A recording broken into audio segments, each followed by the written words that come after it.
নমস্কার বন্ধুরা, আমার পাঁচফোড়ন চ্যানেলে আপনাদের সবাইকে স্বাগত।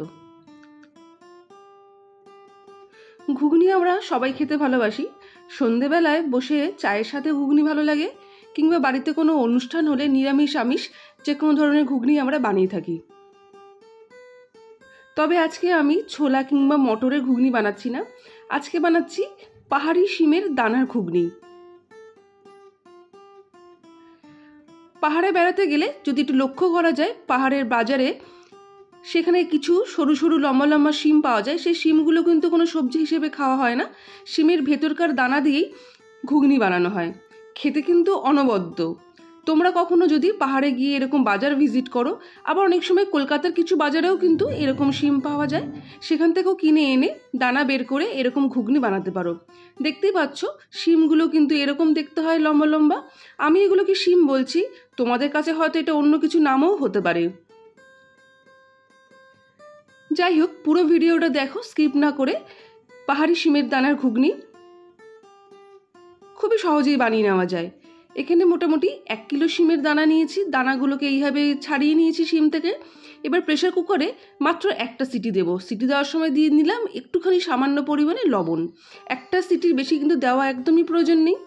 আর অন্যদিকে নিয়েছি 2 বড় সাইজের পেঁয়াজ কুচি করে, মোটামুটি 15 গ্রাম মতন আদা ঝিরিঝিরি করে কেটে নিয়েছি, আর নিয়েছি 10 থেকে 12 কোয়া রসুন ঝিরিঝিরি করে কেটে, আর 3-4টে কাঁচা লঙ্কা কুচিয়ে নিয়েছি।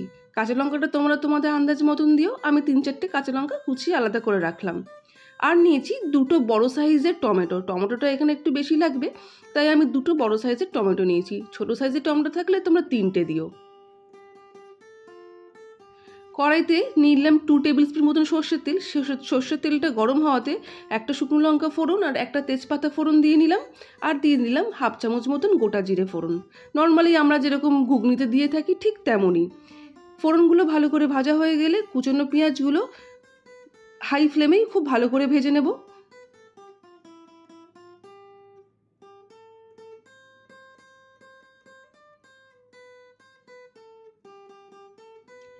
ভাজার সময় নুন আর হলুদ দিতে কিন্তু ভুলো না। নুন হলুদ দিলে খুব তাড়াতাড়ি ভাজা হয়ে যাবে এবং রঙটাও খুব ভালো আসবে।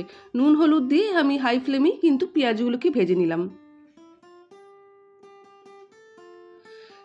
বন্ধুরা, আমার রেসিপিটি তোমাদের কেমন লাগছে অবশ্যই কমেন্টে জানিও। পাহাড়ি শিমের দানা যদি এরকম নাও পাও, নর্মাল ছোলা মটর দিয়েও কিন্তু এরকমভাবে ঘুগনি বানাতে পারো। রুটি বা পরোটার সাথে খেতে কিন্তু দারুণ লাগবে। পেঁয়াজগুলো ভাজা হয়ে গেছে, পেঁয়াজগুলো কড়াইতে একটা সাইড করে দিয়ে আমি আদা রসুন কুচনোটা দিয়ে দিলাম। আদা রসুন কুচনোটাও এই পেঁয়াজের সঙ্গে বেশ ভালো করে ভেজে নেব। গ্যাসের ফ্লেমটা এই সময় মিডিয়াম করে দিচ্ছি, নাহলে আদা রসুনগুলো পুড়ে উঠবে।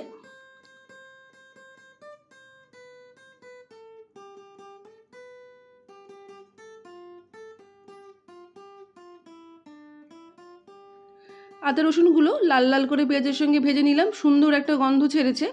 আদা রসুনগুলো ভালো করে ভাজা হয়ে গেলে আমি এর মধ্যে দিয়ে দেবো আগে থেকে কেটে রাখা টমেটোটা।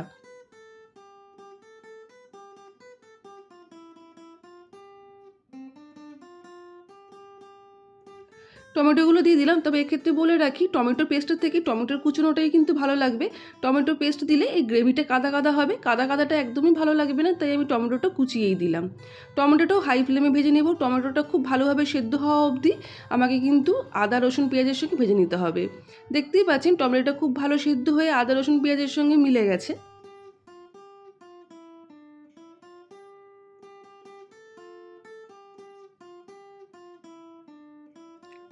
পাশ থেকে তেলও ছাড়ছে ভালো করে। আমি ভাজার পর দেখুন পাশ থেকে কি সুন্দর তেল ছাড়ছে। এই সময় গ্যাসের ফ্লেমটা আমি সিমে দিয়ে দিলাম 1 চামচের বড় চামচ জিরে গুঁড়ো, 1/2 চামচের মতন কাশ্মীরি লঙ্কার গুঁড়ো, 1/2 চামচ মতন দিয়ে দিলাম ঝাল লঙ্কার গুঁড়ো, আর দেব পরিমাণ মতো নুন, হলুদ এবং সামান্য পরিমাণে চিনি।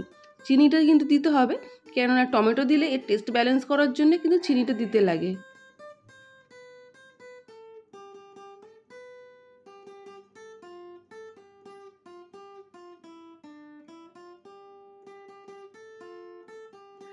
সবকটা মশলা দিয়ে মিডিয়াম আঁচে কিন্তু খুব ভালো করে কষিয়ে নিতে হবে। একটু সময় নিয়ে কষাবেন, যতক্ষণ না এর পাশ থেকে তেল ছাড়ে ঠিক ততক্ষণ ধরে কষাতে হবে। মোটামুটি 3 থেকে 4 মিনিট মিডিয়াম আঁচে মশলা সমেত পেঁয়াজগুলোকে কষিয়ে নিতে হবে।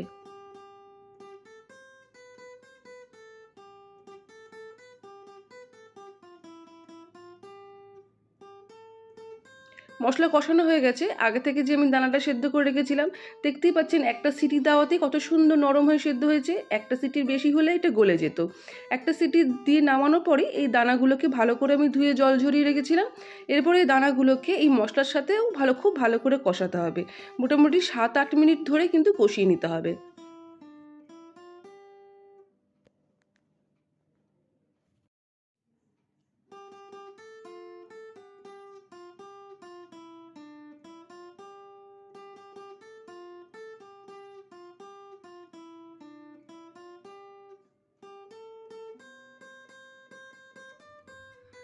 কষানো হয়ে গেছে আমার দানাগুলো মশলার সাথে। আগে থেকে আমি গরম জল করে রেখেছিলাম। গরম জলে মোটামুটি দিলাম বড় কাপের 1 কাপ মতন।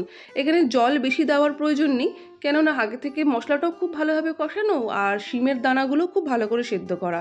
তাই মশলাটা খানিকক্ষণ ভালো করে গ্রেভি করার জন্য যেটুকু জলের প্রয়োজন সেইটুকু জল হলেই যথেষ্ট।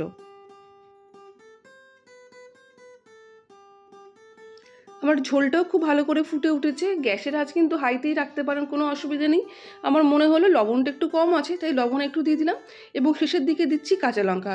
কাঁচা লঙ্কাগুলো কিন্তু শেষের দিকেই দেবেন, কেননা কাঁচা লঙ্কার ফ্লেভারটা এই রান্নায় কিন্তু শেষের দিকে দিলেই কিন্তু ভালো আসবে। প্রথম দিকে কাঁচা লঙ্কাটা দিয়ে দিলে ঝালটাই হবে, তবে কাঁচা লঙ্কার ফ্লেভারটা কিন্তু পাবেন না।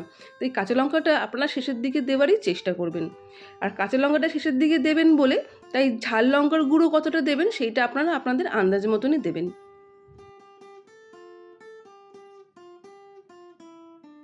দেখতেই পাচ্ছ বন্ধুরা, খুব ভালো করে কুক হয়ে গেছে শিমের দানাগুলো। এরপর আমি এর মধ্যে দিয়ে দেবো পরিমাণ মতন গরম মশলার গুঁড়ো। আমি এখানে দিয়ে দিলাম 1/2 চামচ মতন গরম মশলার গুঁড়ো, আর দিয়ে দেবো 1/2 চামচ মতন ঘি।